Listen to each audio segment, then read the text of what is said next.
Well, I'm a quilter and I have been with Stitchin Heaven several times. When I saw they were coming to Vegas, I said, oh, I've got to go to Vegas. The other reason is Stitchin Heaven always brings world-class teachers. And I saw the teachers who were going to be here, and that sold it for me. This is my first time to a quilting retreat of any kind. I think it's fabulous. It doesn't matter to me where it is.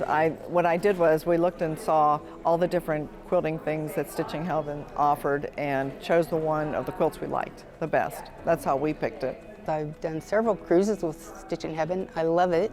Was actually signed up for 4 more, I believe, in 2020 and 2021, and then of course everything got canceled.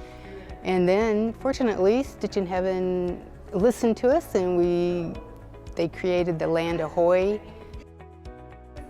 events, and so this is my second one. I went to Nashville, which was great, so here I am again, and have several others signed up for also. I heard about Stitchin Heaven in Vegas on YouTube, from YouTube. I watch a lot of YouTube channels. I'm subscribed to Stitchin Heaven. It's one of many that I'm subscribed to. And I saw that they were doing Land Ahoy cruises versus the at-sea cruises. I'm an avid cruiser, so this was an opportunity for me to come and sit and socialize and stitch and be with people who like to quilt and sew. And so I decided that I was going to come and do it. And I'm enjoying myself thoroughly.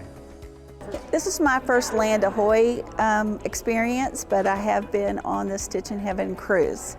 The cruise is its own experience in itself.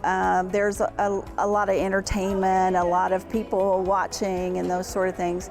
Here at the hotel, it is a little more restful than it is on the cruise. There's not that anxiety of being out in the water and having to meet a whole bunch of new people. And you know, when you meet one quilter, you've met every quilter, because they're all the same. They're all generous and very funny, and they love the experience of sharing their ideas together, and so that's why I like it.